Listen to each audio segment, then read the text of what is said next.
Whenever you are feeling stressed, it is an invitation to move. You're always prioritizing other people's needs, other people's emotions. Maybe you're even worrying about other people's emotions or if you've offended them. Hello, my loves. I am back.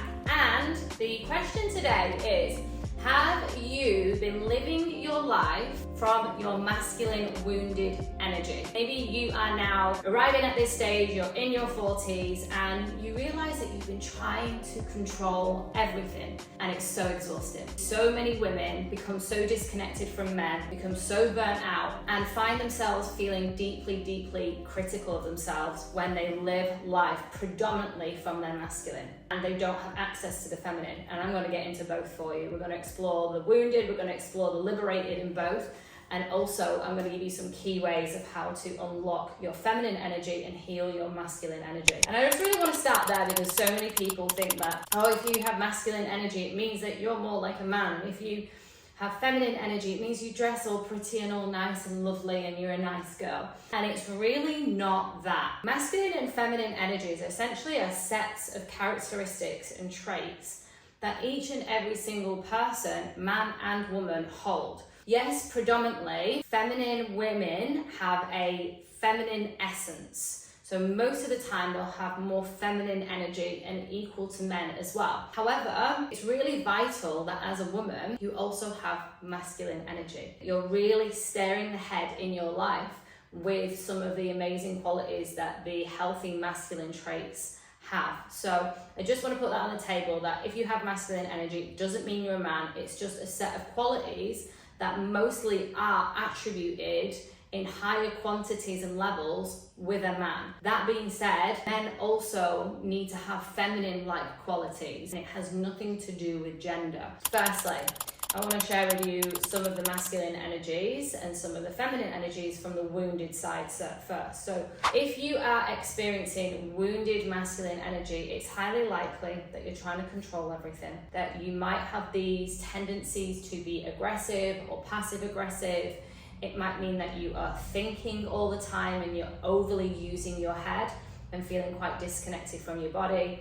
It might mean that you're constantly on the go and producing. It can feel sometimes like you don't have, there's lots of numbness here, that you don't have any feeling. If you are experiencing the wounded feminine from the collapsed sense, it might often feel like you are overgiving. You're always prioritizing other people's needs, other people's emotions. Maybe you're even worrying about other people's emotions or if you've offended them. This is like where the people pleaser archetype is extremely prevalent in women. It's more so based on like this dynamic of women having to abandon themselves for men and for children. It can really bring up feelings of guilt within the woman as well when she chooses herself, does something for herself. Essentially, it's like you kind of feel like a doormat. Like your needs don't matter, what you want doesn't matter. And neither of these, like the wounded feminine and the wounded masculine, neither of them actually feel good in your nervous system. Both of them are either going to leave you exhausted or leave you feeling abandoned. How that can really show up in the relationships, I'm going to get to a little bit further on in the video. But looking at it from a different perspective now, like why? Why are we experiencing this like hyper masculine, controlling, like overproducing and always in action way of being? And it comes down to the fact that out there, in the real world, we're living in a energy and a system that is really set up for masculine attributes. Put it bluntly, it's great for capitalism. It's great to be a worker and always thinking and using our analytical mind and be achievers. When you essentially put women in that space, as well as men who historically have always been the workers and the doers of the families, you can really create some awesome economic structures. It's awesome that women go out to work and want to match men and everyone's making money. Fundamentally, that's where there's been an imbalance. Just on a side note to that, if you're a woman that is desiring to also be a housewife, be a mother, and be nurturing and be caring and not be a breadwinner, that's okay. That doesn't speak to you not being part of feminist culture. I don't like to put it like down as equal rights, but just giving a woman a right. So if she wants to earn as much as a man, she's okay to. If she wants to be a housewife, she's okay to. So I really just want to put that on the table, that just because like you might not want this and you want that doesn't mean that you're anti-feminine. Let's get into the aspects that are healthy traits of both of these. So if you have a healthy masculine, then you are driven. You take action, but it's not taking action from a sense of I need to prove or I need to achieve. It's like taking action from like this creative, authentic self. And there's also protector energy in there. It's like you want to protect yourself, you want to honor yourself. This is the holding of boundaries, like you stand by yourself. You're also like a clear thinker, and you're very, very streamlined with your thoughts, you're focused. Now the feminine healthy archetype traits are, I like to call like the liberated feminine, like where you're creative. So you create ideas, you create ways of being, you create art, anything that's like really like creative by your way of your desire to be creative. And then that's what really drives your masculine to take that action, to go out and to create it. Another part of the feminine is to be expressive, to use your voice, express your body as well with body language, be in that deep exploration of how you want to express yourself to the world and how you want to go out into the world and create. Another part of the feminine is to be really deeply devoted and honest to yourself. So that's honoring your emotions. It's like allowing your emotions to be intuitively tapped into your body as well. So there's an intuitive part, and then there's also the body element, because the masculine is more so attributed to the mind and thinking and analyzing and processing, and the feminine is all about the body and access to the wisdom in it.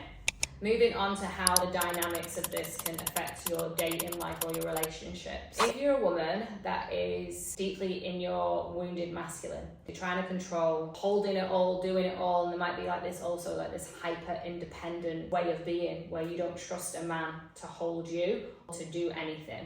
So you just do it all, figure it all out, you hold other people's emotions. And with that like controlling mechanism of the masculine, it can be really, really tiring for you. This is especially so with the feminine as well. So if you're always in the wounded feminine and over-giving and people-pleasing and overexerting yourself and worrying about that person and doing everything for everyone and saying yes to everyone, even though your body's like, no more, over time, there's a couple of things that might happen. Number one is burnout. So you can just lead to like pure body exhaustion and feel so disconnected from your thoughts, and it can really manifest itself into a number of different type of health conditions. And the part two to that is like there can be so much resentment that is built up in your body and in your system that you're then, because you can't be the expressive, healthy feminine in sharing things and saying things, the resentment builds up and up and up and up, and it's like a pressure cooker. So it's just like, you're about to just like go off. That can really affect the dynamics of your relationships, because you're then not being like a clear thinker and really discerning what's yours and what's your partner's or the person that you're dating. And then from that space, that other person's going to get defensive. That other person's going to be like, whoa, I did not see this coming. You never said anything about this. I didn't know that we were exclusively dating. I didn't know that you wanted to be taken out once a week because you didn't say anything. All the resentment builds up and up and up, and you're doing all the legwork all along while you're not saying anything that you don't want to be doing the legwork. You don't want to be setting the dating rules. You don't want to be the one that is constantly taking the first step or making suggestions, right?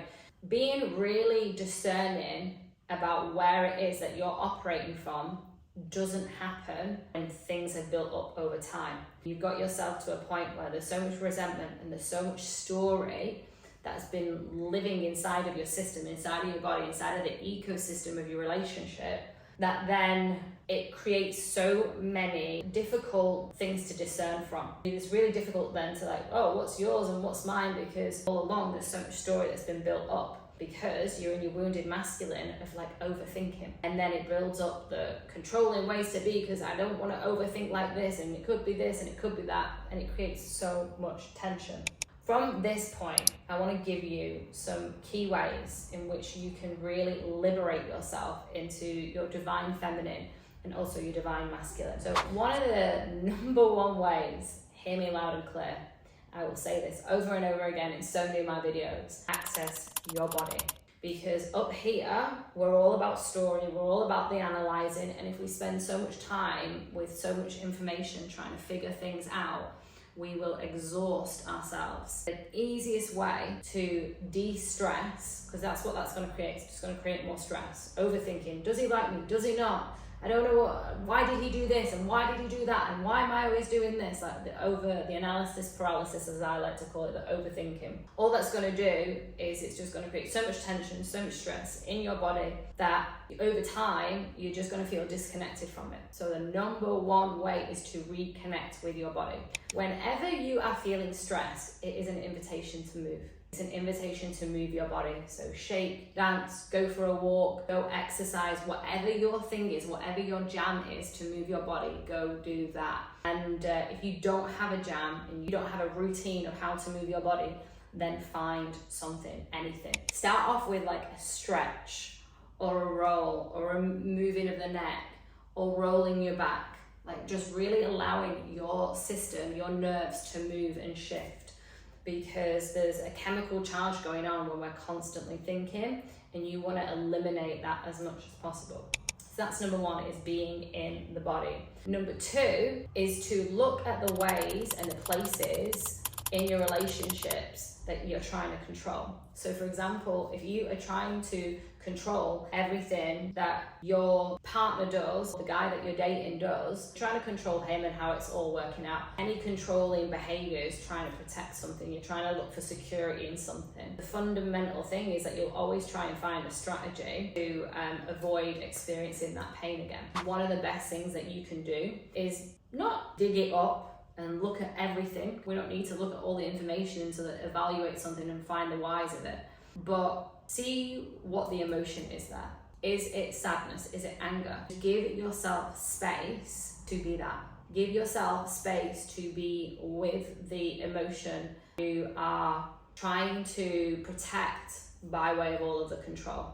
And number three is to really allow yourself to start using your voice. So start saying things that you actually mean. And that can be good things as well, like, oh, I really like the way you said that. Using our voice is literally being with the truth of what's there. But the next layer to it is asking for what you want. It is asking for what you need and doing it from a space of that's your truth, that's what you want, that's what you need, and that's really exercising your feminine. So I'm going to end the video there today. I'm probably going to do a part 2 to this because there is so much to share on masculine and feminine energies. I would love for you to share in the comments what landed, if you've got any questions, and I can use that content to create the next video for you. Hit subscribe if you would love more access to